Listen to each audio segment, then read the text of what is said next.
നാടക കലാകാരൻ വിജേഷിന്റെ ഓർമ്മയിൽ സുഹൃത്തുക്കൾ ഒത്തുചേർന്നു. ജിംബയും ദർബയും കൊട്ടി ഈ ഭൂമിയുടെ പേരാണ് നാടകമെന്ന് വിജേഷ് പാടിയിരുന്ന ആർട്ട് ഗ്യാലറിയിൽ നാടക പ്രവർത്തകരും സുഹൃത്തുക്കളും ഓർമ്മകൾ പങ്കുവച്ചു. അകാലത്തിൽ പൊലിഞ്ഞ നാടക പ്രതിഭ വിജേഷ് അനുസ്മരണം സാഹിത്യ നഗരിക്ക് സമ്മാനിച്ചത് വേറിട്ട അനുഭവമാണ്. നാടകങ്ങളില്ലാത്ത സായാഹ്നങ്ങളിൽ വിജേഷും കൂട്ടരും ചെലവഴിക്കുന്ന ഓർമ്മകൾ നിറയുന്ന ആർട്ട് ഗ്യാലറി മുറ്റത്തായിരുന്നു 5 ദിവസത്തെ അനുസ്മരണത്തിന് തുടക്കമായത്. വിജേഷിന്റെ വരകളുടെ പ്രദർശനവും ആർട്ട് ഗ്യാലറിയിൽ സംവിധായകൻ അവിര റബേക്ക ഉദ്ഘാടനം ചെയ്തു. സ്കെച്ചുകളും വിജേഷിന്റെ ഫോട്ടോകളും പ്രദർശനത്തിലുണ്ട്. നാടകങ്ങളിലൂടെ കുട്ടികളുടെ കഴിവ് കണ്ടെത്തുന്നതിന് അസാമാന്യമായ മായാജാലമുള്ള കലാകാരനായിരുന്നു വിജേഷ് എന്ന് അദ്ദേഹം പറഞ്ഞു. വിവിധ തരത്തിലുള്ള കല അവനുണ്ട്. പക്ഷെ എന്നാൽ ഒരു നാട്ടിക്കാരനല്ല. എന്തെങ്കിലുമൊക്കെ കുറച്ച് നമ്മൾ നേടിക്കഴിയുമ്പോഴത്തേലും ഉണ്ടല്ലോ, നാട്യം കൊണ്ട് വല്ലാത്ത ഒരു ഭാവം ഉണ്ടാക്കും. പക്ഷേ സാധാരണ ഞാൻ കണ്ടിട്ടുണ്ട്, കുറച്ച് നാടകമൊക്കെ പഠിച്ച് കയറി വന്നവനെല്ലാം സിനിമയിലേക്ക് ജമ്പ് ചെയ്യും. സിനിമയാണല്ലോ ആത്യന്തികമായ പരിപാടികൾ. സിനിമയല്ലേ ഒന്നുമില്ല എന്നുള്ള ലൈനിലാണ്.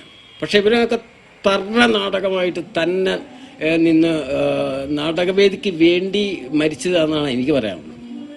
കമൽ മക്കാട്ട് വരച്ച വിജേഷിന്റെ ചിത്രം കബനിയും മകൾ സൈറയും ചേർന്ന് ഏറ്റുവാങ്ങി. ഹരീഷ് പേരടി ചടങ്ങിൽ മുഖ്യാതിഥിയായി.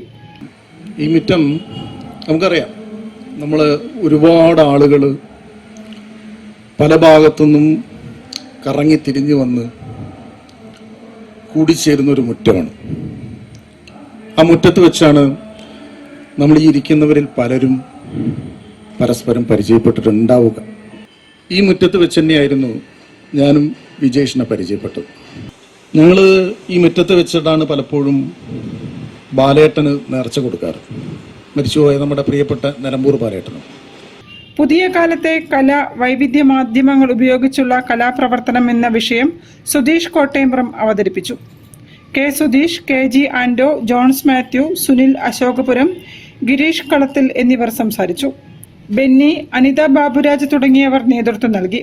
തുടർന്ന് ശങ്കർ വെങ്കടേശ്വരന്റെ നേതൃത്വത്തിൽ വിജേഷിനുള്ള ട്രിബ്യൂട്ടും അരങ്ങേറി. News bureau, Kozhikode. ഒരു ഇടവേള കൂടി. ക്യാൻസറിനെതിരെ പൊരുതാനായി കാലിക്കറ്റ് സിറ്റി സർവീസ് സഹകരണ ബാങ്കും MVR ക്യാൻസർ സെന്ററും സംയുക്തമായി അവതരിപ്പിക്കുന്ന ക്യാൻസർ ചികിത്സാ സഹായ പദ്ധതിയാണ് മാസ് കെയർ.